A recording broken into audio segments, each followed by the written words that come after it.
जिला किन्नौर के विधायक जगत सिंह नेगी ने पत्रकार वार्ता कर प्रदेश सरकार पर जुबानी हमला बोला। उन्होंने कहा कि प्रदेश सरकार के 4.5 वर्ष के कार्यकाल में केवल जिला किन्नौर की अनदेखी हुई है। जिला में जहां विकासात्मक कार्यों को गति मिलनी थी, वह भाजपा सरकार ने किन्नौर के साथ सौतेला व्यवहार किया है, जिसके चलते किन्नौर में आज विकास कार्य ठप हो चुके हैं। रिकांगपिओ में आयोजित पत्रकार वार्ता में किन्नौर विधायक जगत सिंह नेगी ने कहा कि जिला के रिब्बा, ठंगी और दुर्गम क्षेत्रों के सड़क संपर्क मार्ग के निर्माण कार्य कांग्रेस सरकार के कार्यकाल में हुआ है, लेकिन आज इतने लंबे अवधि के बाद भी जिला के दुर्गम क्षेत्र रिब्बा, ठंगी जैसे बड़े पंचायत क्षेत्र के सड़क संपर्क मार्गों को प्रदेश सरकार पक्का करने में असमर्थ दिख रही है, जिसके चलते इन ग्रामीण क्षेत्रों में लोगों को वाहनों में आवाजाही में समस्याओं का सामना करना पड़ रहा है। विधायक ने कहा कि जिस प्रकार से प्रदेश सरकार जिला के साथ अनदेखी कर रही है, उससे साफ नजर आता है कि किन्नौर जिला के प्रति प्रदेश सरकार विकासात्मक कार्यों को गति देने के लिए गंभीर नहीं है। उन्होंने कहा, जब तक शासन प्रशासन कार्यों को लेकर गंभीर न हो, तब तक विकास कार्यों को गति देना मुश्किल होता है। कंडे में हो चाहे ठंगी गांव की सड़कों का हो, आज जो है सड़कों जिनको 2-2 साल में कंप्लीट होना था टारिंग करके 6-6 साल हो रहे हैं, 5 साल तो इनका निकल गया। हमारे समय में टेंडर हो गए, वो काम अभी तक नहीं हो रहे। आज जो है 1.5 किलोमीटर की सड़कें जो है 4-5 साल में जो है वो वहीं के वहीं पे पड़े हुए हैं। कमी केवल हमारे व्यवस्था में है, हम सही तरीके से लोगों तक सेवा नहीं पहुंचा पा रहे हैं। ये एक बहुत बड़ी आज एक समस्या इस जनजातीय क्षेत्र में। सिरमौर जिला के कई स्वास्थ्य ब्लॉकों में आशा कार्यकर्ताओं को पिछले 3 महीने से वेतन नहीं मिल रहा है, जिससे इन्हें परेशानियों का सामना करना पड़ रहा है। अपनी समस्या को लेकर धगेड़ा के आशा कार्यकर्ता आज मुख्य चिकित्सा अधिकारी से मिलने नाहन पहुंचे। आशा कार्यकर्ताओं ने बताया कि 3 महीने से अधिक का समय हो चुका है और उन्हें अभी तक वेतन नहीं दिया गया है, जिसके चलते उन्हें परिवार के पालन पोषण करने में मुश्किलों का सामना करना पड़ रहा है। आशा कार्यकर्ताओं का यह भी कहना है कि कोरोना काल के दौरान उन्होंने दिन रात अपनी ड्यूटी भी की। स्वास्थ्य विभाग को चाहिए कि उन्हें समय पर वेतन जारी करे। आशा कार्यकर्ताओं ने कहा कि अगर उनका वेतन जारी नहीं होता है तो मजबूरन उन्हें आगे का कामकाज बंद करना पड़ेगा।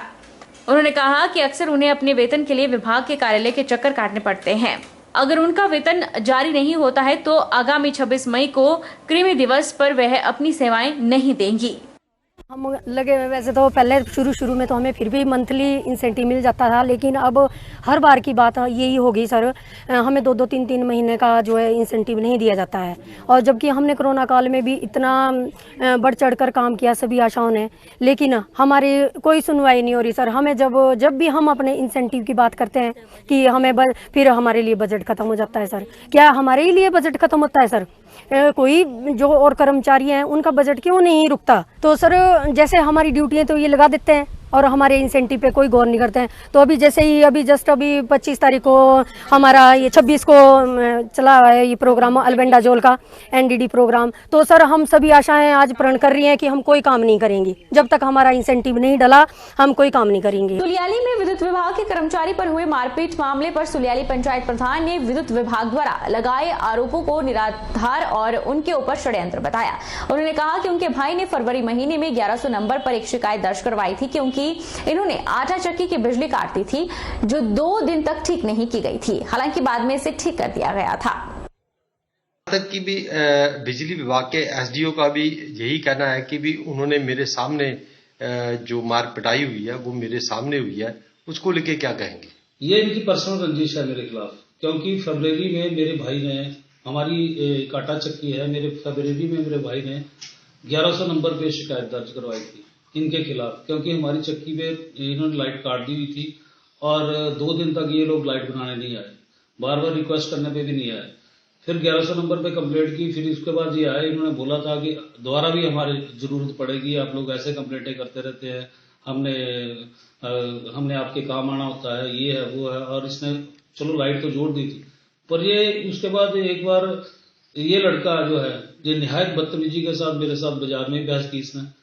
और ये अब तीसरी घटना थी कि इसने मेरे फादर साहब के साथ भी, जिनकी उम्र है 89 ईयर ओल्ड है वो, और उनके साथ भी इसने बदतमीजी की, मेरे बड़े भाई के साथ बदतमीजी की और लास्ट में अपने लोगों से सिंपैथी लेने के लिए झूठे केस बना के मेरे खिलाफ मनगढ़ंत षड्यंत्र रचा जा रहा है। सब्जी मंडी ज्वालामुखी परिसर में कृषि उपज मंडी समिति कांगड़ा के चेयरमैन संजीव शर्मा ने समिति के अधिकारियों और भाजपा के पदाधिकारियों के साथ औचक निरीक्षण किया। यहां पर पाई जाने वाली खामियों पर कड़ा संज्ञान भी लिया।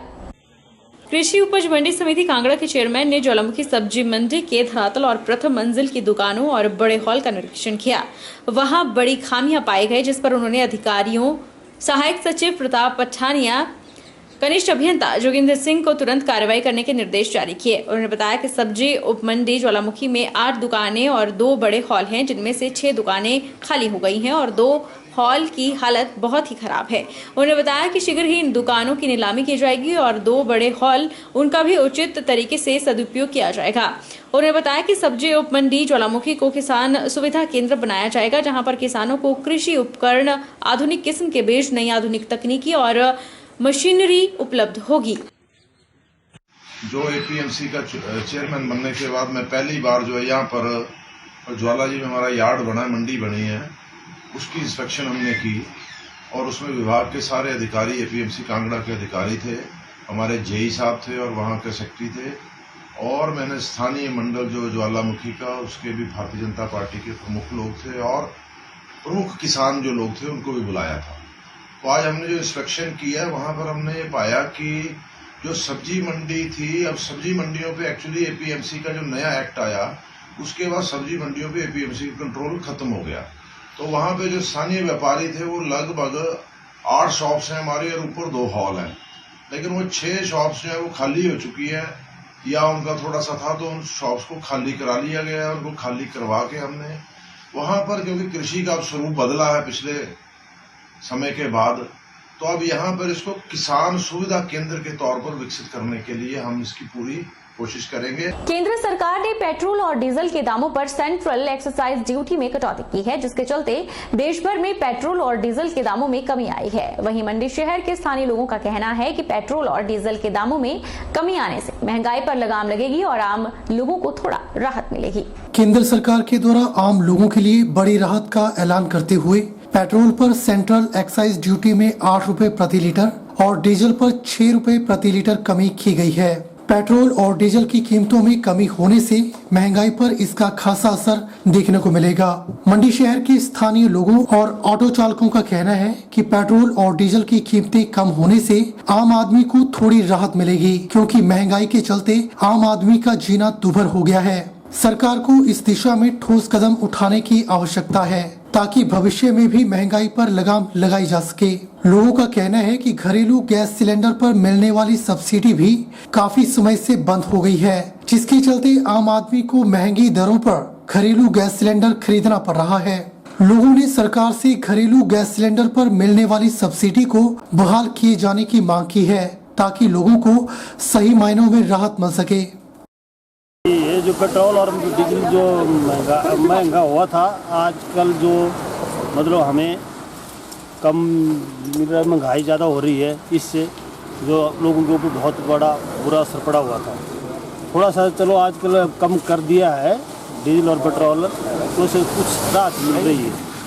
तो हमें भी लोगों से कम पैसे मतलब आपने बराबर से ले रहे हैं, नहीं तो पहले तो हम भी कहाँ से पूरा करते पैसा, हम भी क्या, जैसे हमने महंगा हुआ है तो हमें भी सारी सब्जियां महंगी, सारा कुछ महंगा मिल रहा है, सामान महंगा मिल रहा है, गाड़ी का जो भी एक मतलब चीज़ 500 की मिलती तो 800 रुपये मिल रही है।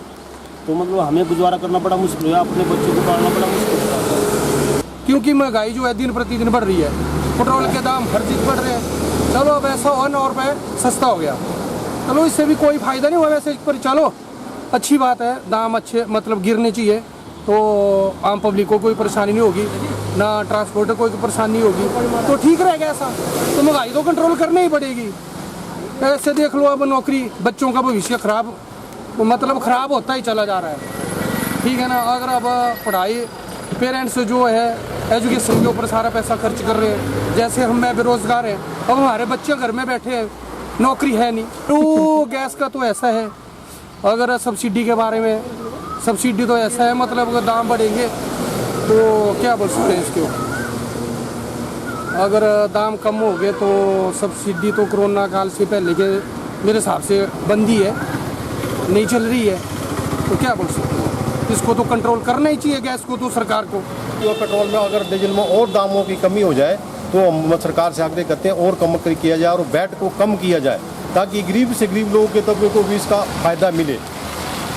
और जैसे कि गैस मतलब पेट्रोल और डीजल के दाम घटाए हमने, तो गैस सिलेंडर के दाम भी हमारी जो रसोई गैस है तो उसके दाम भी घटाए जाए साथ हमें, तो अच्छी बात है। आजकल रसोई गैस जो 1100 कुछ रुपये में मिल रही है। रसोई के दाम कम से कम जो है मतलब 600 या 700 रुपये करीब होना चाहिए सिलेंडर का। इससे जो है मतलब आम जनता को जो है मतलब सुविधा मिलती है और आम गरीब से गरीब भी मतलब इस गैस का जो है मतलब उपयोग कर सकता है। जैसे कि सरकार की उससे पहले हम सिलेंडर लेते थे 450 का सिलेंडर, मतलब पूरी कीमत जो 450 रुपये है, तो 700 रुपये में हमें सिलेंडर देते थे। तो इसकी सब्सिडी जो है हमारे जो उसके 450 कटौती के बाद जो सारी सब्सिडी जो हमारे अकाउंट में आती थी, लेकिन आजकल अकाउंट में आना तो अलग बात है, लेकिन उसकी सब्सिडी बिल्कुल ख़त्म कर दी गई है।